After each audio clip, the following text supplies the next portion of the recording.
So, when I first started using the SRS, when I first started learning Japanese, I was quite moderate about it. I only ever made 10 sentence cards a day. There was a short period of time when I first got back from Japan, or a little bit after I got back from Japan, when I was making 15 cards a day. I'd make 10 I plus 1 sentence cards and then 5 I plus point 0.5 sentence cards, but most of the time I always made 10 cards a day. And so the reps weren't that bad. It normally took me less than an hour.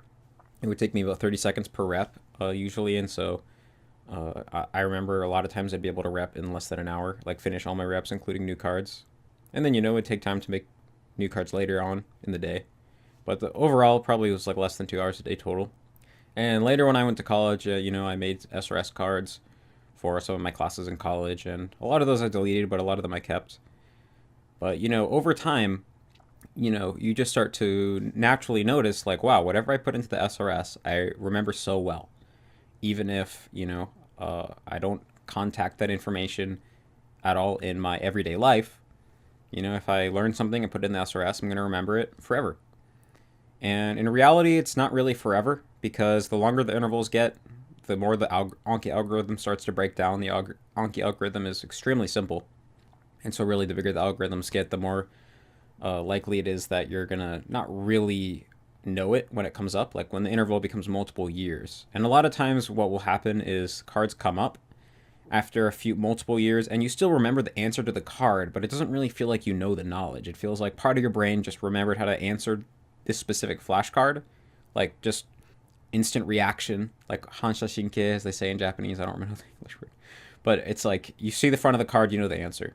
But if you actually needed to utilize that particular piece of knowledge in the midst of your daily life, you feel like you don't know if it would really be there. But you could still answer the card. And so part of you, it just, you start to develop this feeling that putting knowledge in the SRS is like putting your money into the bank. Like you get a large sum of money, you don't really want it just in your dresser drawer, you want it to be safe where no one can touch it. If it's in your dresser drawer, someone might just come in the middle of the night and snatch it. So put it in the bank, it's going to be safe no matter what happens, in your life. It's going to be there when you need it.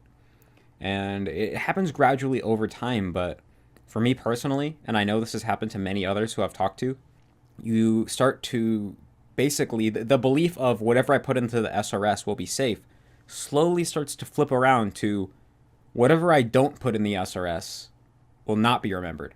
Whatever I don't put in the SRS, I'll probably forget. And so you start to feel like whenever there's anything important, you need to make a card for it, becomes basically an addiction. And it's not logical at all, but I mean, the more you buy into this, it gets more tempting to buy into it further. It's kind of like a bad cycle. And so there is this problem. That's the base issue is if you're not careful, using the SRS for a long time can lead to this irrational belief that you need the SRS to remember anything. So that's one thing. But another thing that happened separately, and this is more has to do with my personal issues, definitely exacerbated by the SRS, but this is less likely to happen to you, but I know that this has also happened to other people, is that you can fall in the trap of chasing irrelevant, obscure knowledge. And I think this comes down to that at a very fundamental level, the human psyche doesn't really understand that things are infinite and that you are finite. It kind of feels like if you just keep studying, you could learn every word. It feels like that, especially with the SRS. And you don't really take into account that, your life is limited and you're going to die one day. It kind of feels like, every day is the same. I'm just going, I'm learning every day. I'm learning more and more words. Once I learn a word, I never have to learn it again. I already know it. So you can fall into this trap where basically you feel like you could know everything. And if you could know everything, well, wouldn't you want to? Wouldn't it be nice if you could just open any book, just go to the library, go to the bookstore, pull any book off the shelf and understand it just completely. Every single word, just what it means. That feels like it would be so nice. You'd never have to use a dictionary again because it would all be in your head. You would never have to make a guess from inference or context or anything. It's just, you would be complete. You would be done. It would be perfect. You get this vision in your head. And it sounds doable because you got the SRS. Technically the number of words that exist is limited. It's not technically infinite. And at least for me, I got this idea in my head that that was what I wanted. I wanted to be done. I was deep down at the bottom of my psyche was always this idea that I was studying Japanese so that I could be done with it because I know it all. And this kind of grew out of control. I mean, it wasn't like I was studying all day or anything. Every day I was still only making 10 cards a day. Later on, I started making other cards in addition to just sentence cards. I feel like I'm going to have to sneeze in a second. Sorry. Like I had some closed cards to learn like particular kanji meanings or, like the etymology of words or just, little things that maybe sentence cards weren't that optimal to remember. And so sometimes I'd make those in addition to the sentence cards. I always made 10 sentence cards, but sometimes some other cards. But it really got to the point where I was learning stuff that didn't matter at all. Completely irrelevant stuff. Just because there was no logic. There was literally no logic. It was just, I guess, over time, I became like a hoarder. Like, there are those hoarders who they can literally never throw away a newspaper, a single newspaper ever. Their entire house is just like a pool of junk because they have this irrational belief that, I don't know, it's all important or they're going to get around to enjoying all of it or something. I think it's a very similar thing. I think that tendency to kind of, everyone has, maybe not everyone, but a lot of people, I think, have a latent tendency that can grow into a great pathology given the right circumstances if it's not checked. And I think when you're learning a language and you're using the SRS and you have a certain personality type, you're very kind of prone to this trap of collecting stamps when it comes to words, right? And I used to be proud of this for a long time. It was like, I guess it was just like a nerd who has a sick stamp collection. He loves to open up his book of stamps and be like, wow, this one is so rare. That one looks so cool. And I mean, that's fine. I think in the human brain also has kind of, there's a lot of people who do enjoy collecting things just for the sake of collecting. But it really went out of control with Japanese for me, where I was, learning all these things that there was no practical benefit of knowing them besides, it was a parlor trick. I could pull it out and, whenever we were speaking to a Japanese person and, we're talking about Japanese, I could bring out all these random facts or someone could say a word and I'd be like, well, that word actually comes from this other thing. Like, I would explain the story of why Sasuga is, written with Nagareru Ishi and stuff like that, or like be able to write Yutsu and all this other stuff, but practically it doesn't matter. I can't do any of that in English. I kind of really realized that in a lot of ways it's just like, it would be as if a Japanese person who's trying to master English was spending all this time studying for a spelling bee, so he could be like the spelling bee champion.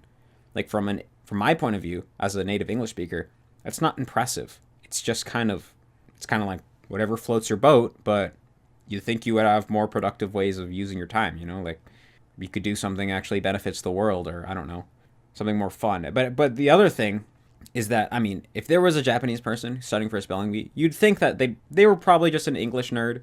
They probably loved English. They probably loved learning the etymologies of words and learning how to spell and stuff. They'd probably really get a kick out of it. And so if you really get a kick out of it, okay, cool, great. But I didn't even really enjoy it. That's the thing. It's like, I mean, I enjoyed opening up my stamp collection and looking at how many I had. But the actual act, it was kind of tedious, of always looking stuff up, always collecting these words, making the flashcards. Reviewing the flashcards was the most not fun activity because it's not really fun to rep your flashcards, especially when you have a lot of reps, because when you're repping your flashcards, you feel like this is the act of refreshing the memories, keeping them fresh. And so you really feel like you got to do a good job. You can't slack off. You got to be like, do I really know what this means? Yes or no? Am I missing some of the nuance? And so it becomes so draining because it feels like, when you have cards with long intervals, it's like, man, I'm not going to see this card for a long time, like years. So I better make sure I know it really well now and not just throw it away. Because otherwise, if I'm not careful, that could be like throwing it out the window. And so reviewing became a very stressful, taxing activity for me. And I would do it around 2 hours a day because, I said I was making 10 cards a day, and I would also have some other cards. And the other thing that I'll talk about on another day, if you're one of my patrons, you've heard, you already know about this, but I didn't really understand how the Anki algorithm worked. And so I was abusing the hard button way too often. And that led me to have way more reps than I should have had in the long term. And that was another reason why. Like, I think if I had the Anki red pill setup that I've talked about in my Patreon, and I will eventually make a public video about it once I get all the details fully worked out. But things would have been a lot better. And maybe would never even gotten to this point. But the underlying issue was my attitude, was that I need an SRS to remember things. Like I said the first. And the second of all, like, I'm just going to learn everything because then I can be perfect and done. But there was that second one, both of these, it wasn't rational. It was like a mind virus. It's literally just like a hoarder, right? It's like logically you can see it makes no sense. You're like, I don't need to know this. I'm probably never going to see it ever again. But it's just, I don't know. You get into these patterns where you get stuck, where it just feels uncomfortable to see a word and not look it up. You're like, yeah, let me at least add it to the list of stuff I might learn. Like it's really pathological pattern of behavior that you get kind of stuck in, and then you kind of, you have this cognitive dissonance that starts to take in, where you've been spending so much time doing this activity, and the more time you spend doing that activity, it becomes harder to admit that maybe it's not the best use of time. That would basically be admitting that all the time you spent up until now would have been a waste. And so you kind of have this internal pressure to just believe that what you're doing is the right thing and keep going. It happens in all areas of life, but it happened to me in the SRS use, I never really sat down and reflected whether overall using the SRS was helping me or hurting me. And when I started reflecting on this, because basically what happened to me was I made this friend called Yoga Pants who basically was going through the exact same experience as me. He started off using the SRS moderately and enjoyed it, but over time it becomes this big burden. And through talking to each other about our experiences using the SRS, it became more and more clear that something was wrong. And I guess both of us couldn't really realize that on our own because, like I said, we were in denial. Like it was these pathological, mind viruses that kind of was overriding our rationality. So it wasn't until we really, talked to each other about it that we realized, like, man, what the fuck is wrong with us? Like, the SRS is controlling our entire life. And that sounds crazy, but this is the deal. Like, we only have a lot of times I'd have like 2 hours of reps a day because I started making cards for a lot of other stuff. Now I have pitch accent cards. I have all these other cards, and I rep really slowly. And because I have cards that I don't know that well, because I used hard too much and all this other crap. And a lot of times I have like 2 hours a day of repping. And later on in the day, I'll spend like a half hour making new cards. So that's even more time. But basically, what I realized is that 2 hours isn't that long when you think about how many hours are in the day. I mean, it is. But the thing is that you only have so many mental resources you can exert each day. I mean, if you're honest with yourself, this is pretty obvious. You can't really do more than 5-6 hours of real rigorous mental activity per day. It's just like physical muscles. You're working out for a few hours, they get depleted, and it's going to take a while before they are restored and you can exert yourself again. And so you only really have 5-6 hours of real, true productivity when it comes to mental, activities. And I was using a third of that on the SRS every day. So a third of my mental resources was going to just retaining knowledge that I already had. But the thing is that when you're reading a book in Japanese, you're also reviewing all the things that you know, right? Because they come up again. Every single time you read a word, it's a rep. But you're also learning new words very rapidly. You can learn much more than 10 words a day if you're reading a lot. And you're either enjoying a story, or if it's a nonfiction book, you're learning something more about the world that might enrich your life. And lastly, it's enjoyable, whereas repping is not enjoyable. And so in every way you kind of think about it, reading is kind of superior to SRSing after a certain point. Like me and Yoga Pants are already very fluent in Japanese. We can read books no problem. But I guess what would happen to us is we wouldn't consider the opportunity cost. I think that's part of the mental bug, is it feels like the SRS, all the benefits you get from the SRS, you're getting for free. It feels like, man, all I have to do is make these flashcards and then I can remember everything I want for free. I'll just do that. But you don't really take into account that you could be doing other things during those 2 hours, but more importantly, you could be doing other things with those mental resources that you have such a limited supply of each day. And if you just woke up every day and read for 3 hours, including the time you spend making new cards, then personally, us as people who are already completely fluent in Japanese, we would probably actually make more progress. And I guess the thing that we would always experience is that, something would come up in your life and you would get behind on your reps for a day. And sometimes this would be because something came up. Sometimes it would be because you're not really feeling it one day. Like maybe you slept in the last day, maybe you had a bad day, maybe you don't feel like just sitting down and exerting yourself reviewing boring material that you don't know very well. And so you get behind a little bit, and then it's really hard to catch up, because that basically means you have to do double the next day, which is like 3 hours, but more like 4 hours, because you do it so slowly. And like once you're doing it all day, you can't just sit down and study flashcards for 4 hours straight. So you end up taking all these small breaks, and it can eat up your entire day. So you get behind one day, that basically means your next day is going to be all flashcards all day, which is just like a torture session, all 1 day long torture session. And so a lot of times you don't do that. A lot of times you're like, okay, when you get behind, the next day you slowly catch up. You do some more, you catch up a little bit from the previous day, blah, blah, blah. A lot of times it would take me a week to catch up. But that entire week, I'm just filled with guilt. Whatever I'm doing, I feel like I could be doing my flashcards. I'm behind on my flashcards, got to get up on my flashcards. And that would just eat at me. And I would know that, okay, I basically can never just stay up late on a Friday night.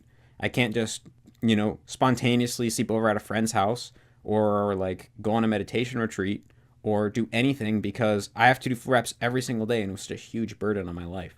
And I never really considered that opportunity cost, because I was so afraid that if I let go of the SRS, I would forget everything that I knew, even though that's ridiculous. And so basically to a large extent, the SRS was defining my whole life, and it was making it way worse. Like, there was so much stuff that I wanted to do, but I felt like I just didn't have time, because I had to rep every day, and then I had to do all the other activities in my life, including immersion and everything else. And so it was really making the quality of my life a lot worse, and it always has been. And like, if you watch my 3-hour video, I completely quit the SRS at one point, and I didn't do any reps for 6 months.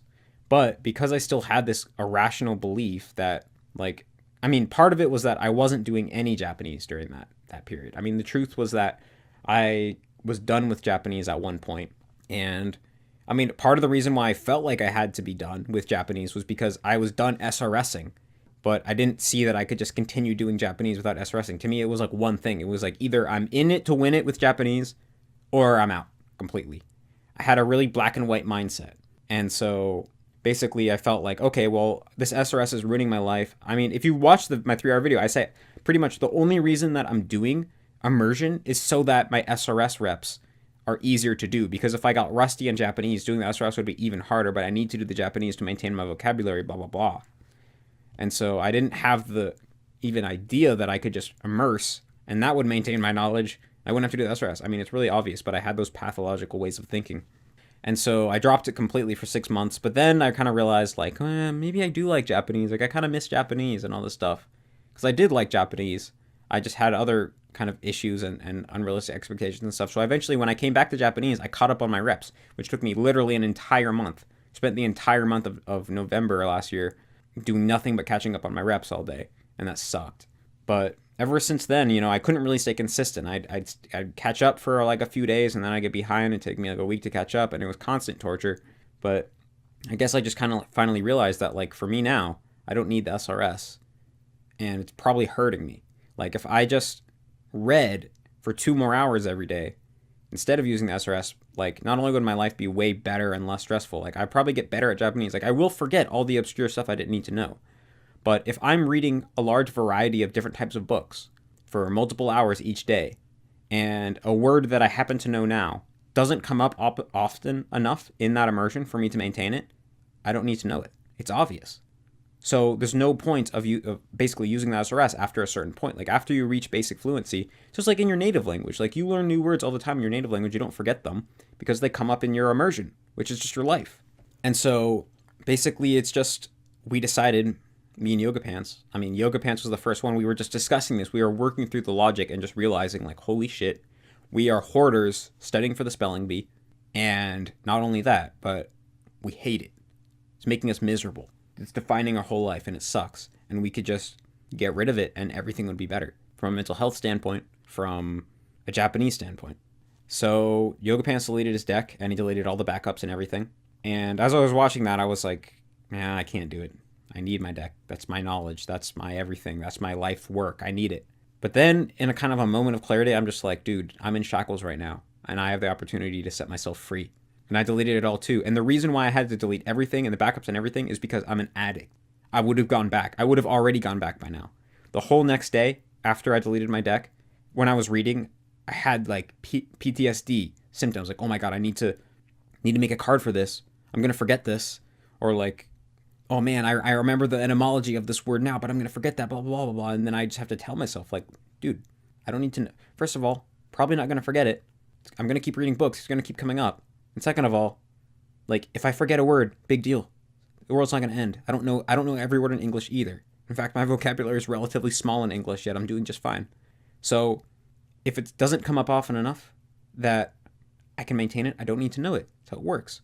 And so now I'm like slowly recovering from my PTSD. I feel like I was like an alcoholic who just checked themselves into rehab because they knew that they couldn't trust themselves to cut the habit. And checking myself in rehab was deleting my deck and all the backups because otherwise I would have just gone back. Be like, I'll just do a little bit a day. Just maybe make 5 cards a day. That's it. Like, I won't even read the backs of the cards. I'll just flip through it. It'll be better than nothing. And then I would have slowly just gone back to my old habits. So basically, what does this mean for you guys who probably aren't fluent yet? Well, here's the thing. So first of all, this is not really something that applies to you if you're not fluent yet, right? Like, in my opinion, the true role of the SRS is to create dictionary entries for words so that you can be more receptive to them in your immersion, right? Like, you make a sentence card for something, your brain now knows this word exists, it means roughly this. And now every time you come across a word in your immersion, it's no longer just a random blob, it's now that word. It's not just a word, it's that word. And now, you recall the blurry meaning, that sentence becomes more comprehensible, and then you can acquire it a little bit. And every time you learn a little bit more about that word from whatever context you see it in, well, now your brain has somewhere to store that information so that it's not lost. It has somewhere to put it within the big picture because you have a mental dictionary entry for it.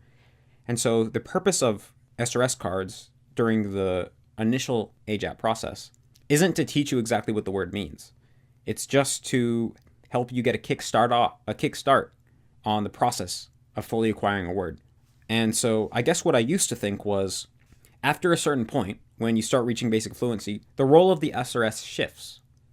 At first, it just becomes a tool to make mental dictionary entries, but you're going to see those words so often in immersion that, it's going to be immersion that truly teaches you it. But after you get fluent, you start learning rare words. And it's the rare words. And then the SRS actually teaches you what the rare words mean. So you have to hold yourself to a higher standard when you're repping. I was starting to think maybe you need 2 cards for each word that you learn. One where it's a production card, you recall the word from, like, you're shown the definition, you recall the word, and then a sentence card where you just are shown the word and you recall the meaning.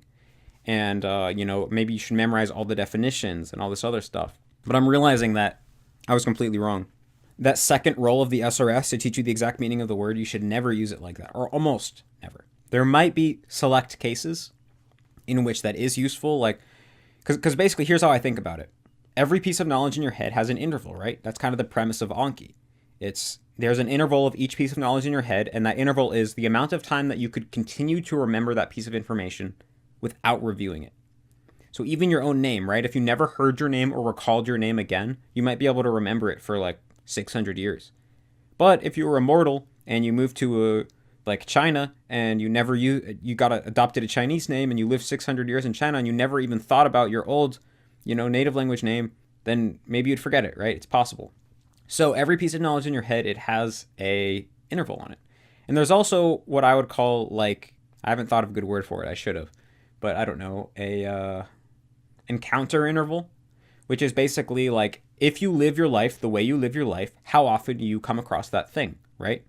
So if you take a word like umbrella, if you live your life, and you use English regularly, maybe you see the word umbrella 50 times a year or something. And so maybe every, on average, every 2 weeks or something, every week, you see the word umbrella somewhere on a TV show or in your house. You see the umbrella and you recall the word in your head or someone, whatever. And so basically, you're going to continue to remember anything forever, which your natural encounter interval is smaller than your internal mental interval, right? So if you can remember the word umbrella for, let's say, I mean, at this point, it would probably be like 100 years. It would take you 100 years to forget the word umbrella or more if you're a native English speaker. And you review the word like at least one on average once a week, you're never going to forget it. And so the goal of the SRS should be to get your internal interval higher than your encounter interval. So basically, like, let's say there's a kind of a literary word which comes up, like, let's say, for example, that it comes up, relatively often in books, but almost nowhere else. So if you read, like, I don't know, 10 novels a year, then you might see that word like 5 times or like 3 times. And you're the kind of person who reads, or I should have thought of a more specific example. Well, let's just say that, like, yeah, there's like a rare word, and on average, if you read regularly, you'll see it once a year, right? Well, then the job of the SRS should be to get your internal interval above a year, because then your immersion will be enough to continue it. So I thought of this metaphor of basically a satellite. So when we make a new satellite, us humans, and we launch it off into space, it requires a lot of rockets for it to, get past gravity and break through the atmosphere. But once it enters the Earth's orbit, it just orbits due to physics, right? It doesn't require any extra manpower, any rockets or anything. And so the SRS is like the rockets that launch the satellite initially up into into orbit, and then your immersion just keeps it in orbit. That should be the role of the SRS. The SRS shouldn't be a tool, shouldn't be a safe where you deposit your memories in and it keeps it there forever. Because that leads to this very toxic hoarding mindset where, instead of actually spending more time with Japanese, you're spending more time with the flashcard system, which is artificial and, abstracted. So what me and Yoga Pants had the idea to do is you should make a death point on anything you put in the SRS, which is going to be the interval at that once the card reaches, it will get deleted.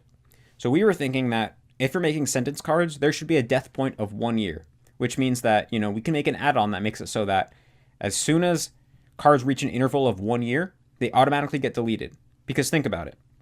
If you're living your life in Japanese at least like half the time, and you see a word less than once a year, you don't need to know it, right? Now the point here is that you needed the SRS to initially get you to the point where you could remember it for an entire year. But after that, you could not see a word for an entire year, 365 days, and you still wouldn't forget it. If you can know a word that well, and you literally don't even see it once a year, you don't need to know the word. It's that simple. And maybe there are exceptions, right? Maybe there are some things that, for whatever reason, you want to keep knowing it, even though you never see it, and you're relying on the SRS for that. But that should be a very minority of things. And so, like, I deleted the SRS completely because I have a fucking mind virus that I need to kill, and the SRS enables that mind virus. And so in order to recover from my OCD and PTSD, I needed to completely stop using the SRS. But if you're a healthy person who never got sick using the SRS, then maybe even after very high level fluency, you use the SRS very lightly. Like, you make a few cards a month or something. I think that's totally fine. But basically, I think, like, you should have a death point. And we're going to make an add-on that does this so that after cards reach a certain point, once they're into orbit, they naturally get deleted. And that way, you never even have the opportunity to develop the sickness that me and Yoga Pants developed using the SRS, because, you won't be able to start thinking about it as, oh, as long as I put in my SRS, it's safe for life. Because that's the kind of the core of it, is that leads to that belief that I need a flashcard to remember it, which is just not the case. And so we're going to make this add-on, and I'm going to recommend that you guys use it. And if you're going to use the SRS for other things, then you might even want to set a smaller death point. Like, I was thinking, like, I suck at spelling in English. If I wanted to correct my spelling, I should make cards that have a death point of 1 month. So that means that I'm going to review an SRS card, and once the interval gets to be 1 month, it will automatically get deleted. Because if I know how to spell a word for a month, then it's going to maintain itself. Because, I'm probably going to spell that word at least once, since I write in English every day, and then it will maintain itself. So I think it's very important that we make this shift into thinking as the SRS as a temporary thing. as it's basically like a cast that lets the bone heal. That's what you should think of it as, is before you're fluent yet, you can think of it as you have your Japanese bone is broken. The SRS is a cast that keeps it in place until it can heal. But once it's healed, then it can function normally. You function just like in your native language. And one other important concept that I want to explain is that basically the better you get at a language, the easier it is for you to learn more words in that language. So, in your native language, like if you're a native English speaker, which I know a lot of you guys aren't, but I'm saying if you were a native English speaker, but it probably applies to you guys as well because you guys are just as good as English speakers usually. You know this language so well. You have like an intuitive sense of the language, and you have so much internal infrastructure for this language that you can learn a new word after probably just a few instances of it, and you probably will never forget it. Like you could just be reading a book or listening to someone talk, you hear a new word, your brain effortlessly, automatically like deduct or inducts what the meaning is. You probably won't forget it because it's so sticky.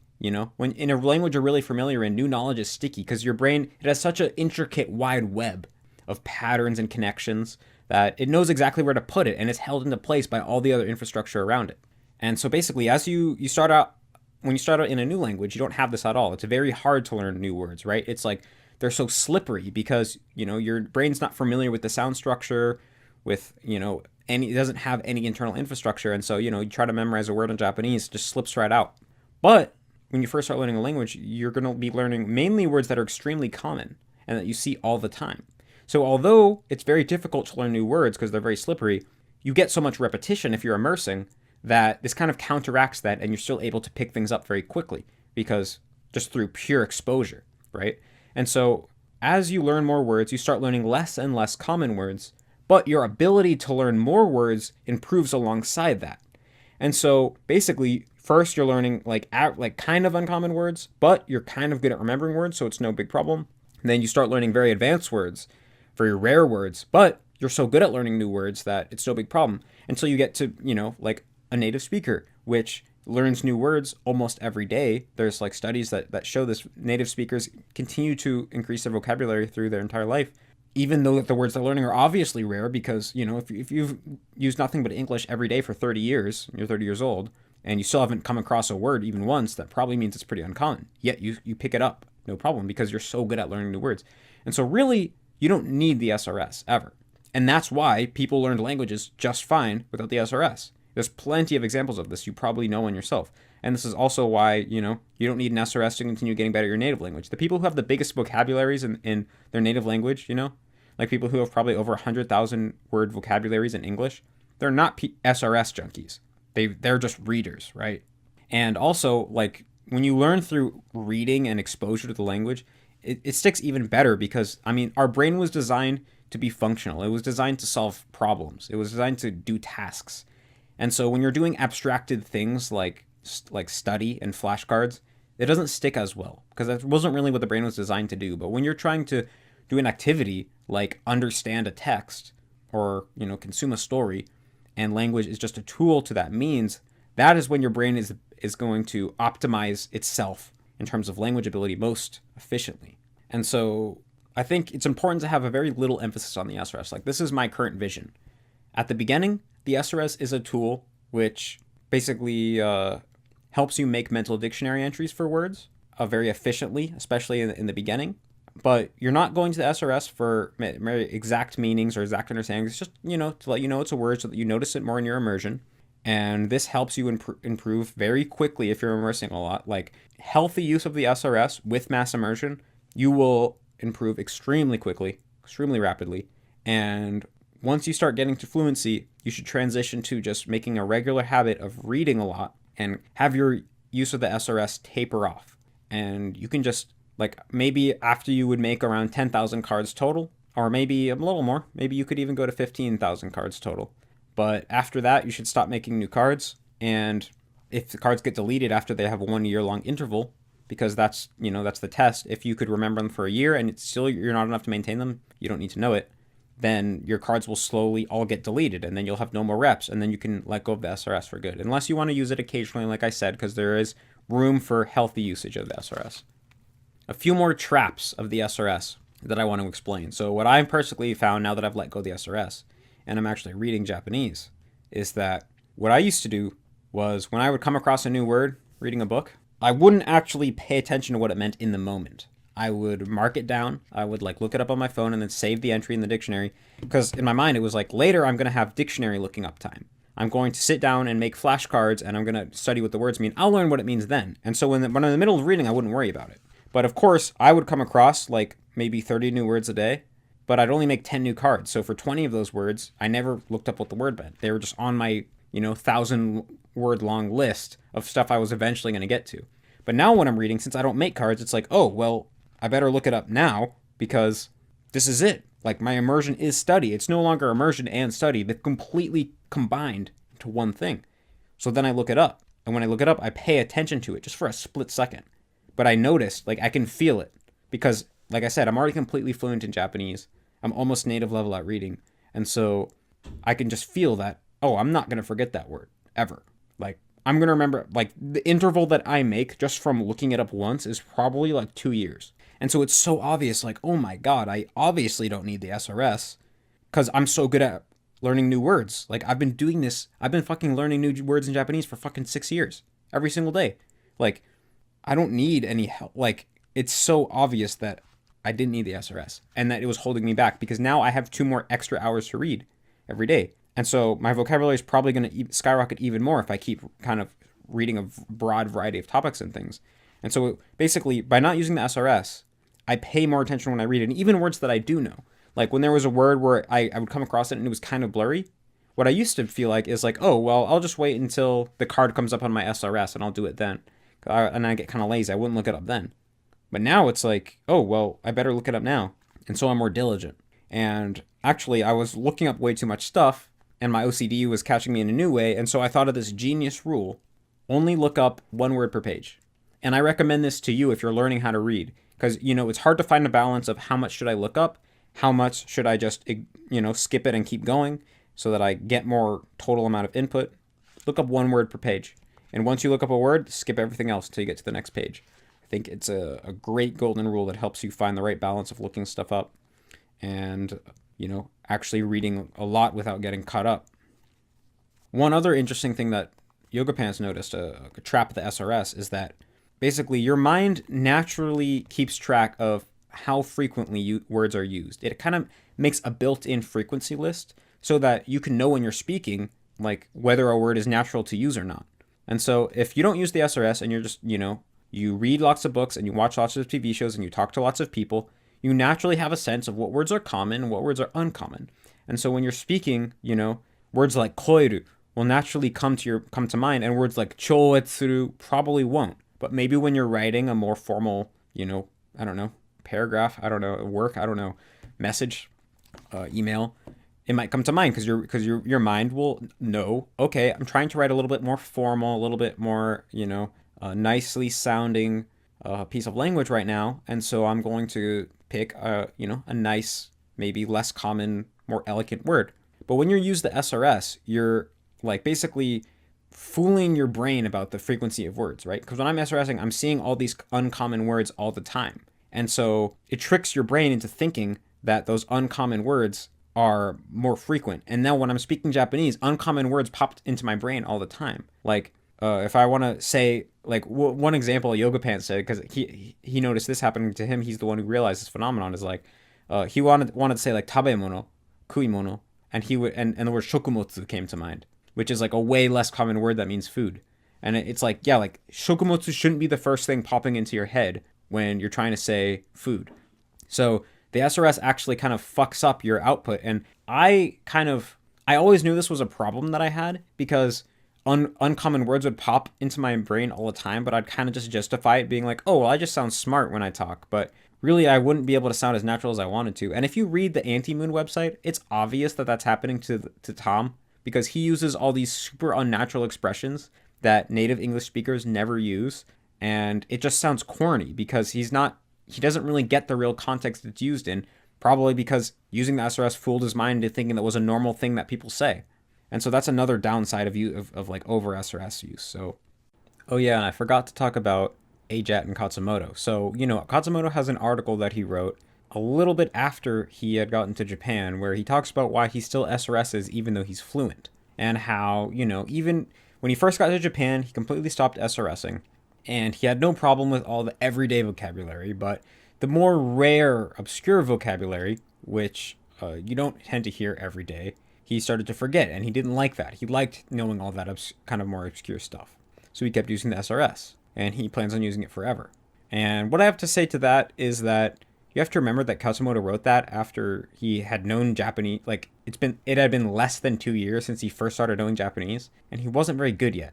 Like you have to remember that that video where he was wearing the blue shirt and he's talking to his friend. First of all, he's not perfect there. He makes a lot of mistakes, but that was also after he had known Japanese for 5 years. I know he couldn't have been. It doesn't make sense that he would be that good after 2 years because, first of all, I mean, that means that he got amazingly good after 2 years, which is hard to believe, but it also means that he didn't make any progress after the 2 year mark to the 5 year mark. And that makes even less sense knowing Katsumoto. So, I mean, judging off my experience, I was about at maybe a comparable level in many ways to in the blue shirt video after that many years. And I was way worse after 2 years. I was like, yeah, you could call me fluent, but I still mostly sucked. So, pretty sure that, yeah, if you'd only known Japanese for 2 years, that maybe that's too quick to, pull the plug on the SRS. I'm talking more about 3 years or after, once you're very fluent already.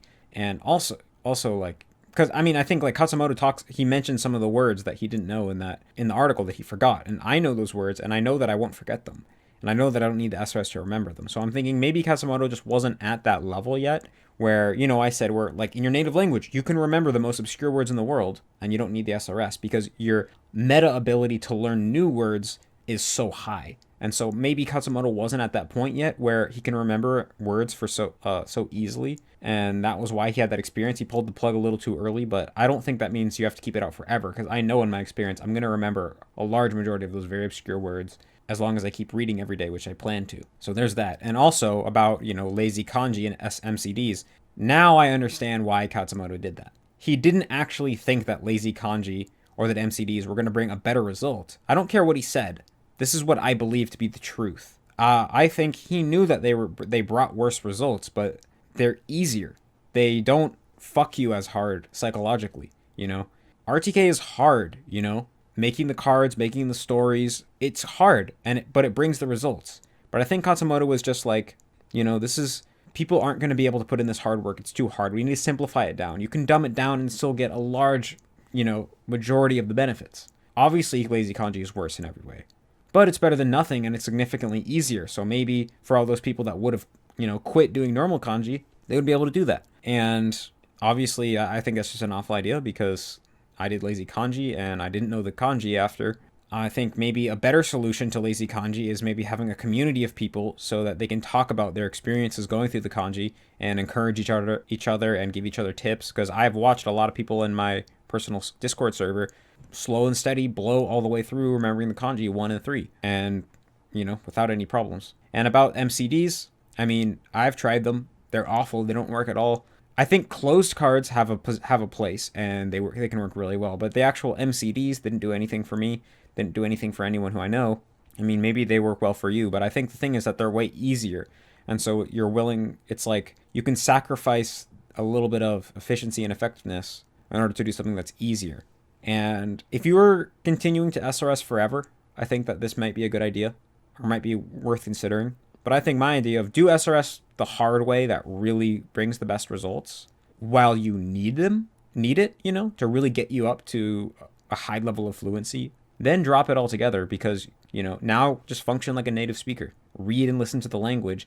And since your ability is so high, getting even higher will be almost effortless.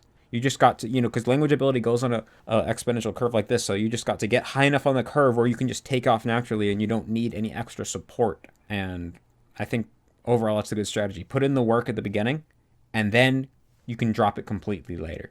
Instead of going kind of chuto hampa, which means neither here or there, kind of a weak middle ground forever. That's what my thoughts are. Yeah, okay, I think that's it. And so we're going to be making more add-ons to that. There's also other add-ons that we're thinking about making, but to basically make the SRS more human, because the SRS was not... whoever designed the SRS was not taking into account human psychology at all. And so it makes it very likely that you will end up using it in an inefficient way, just like we did. And so we're going to try to put measures into place so that doesn't happen. You know, it's kind of like if you only have healthy food in your house, it's a lot more likely that you're going to eat healthy. So, you know, if you have more measures in place, like these cards automatically get deleted, it's going to save you a lot of time, and then you're not even going to have the opportunity to develop weird pathological tendencies and thought patterns like what happened to us and a lot of other people that I know. So, yeah, this was really long. Thanks for listening.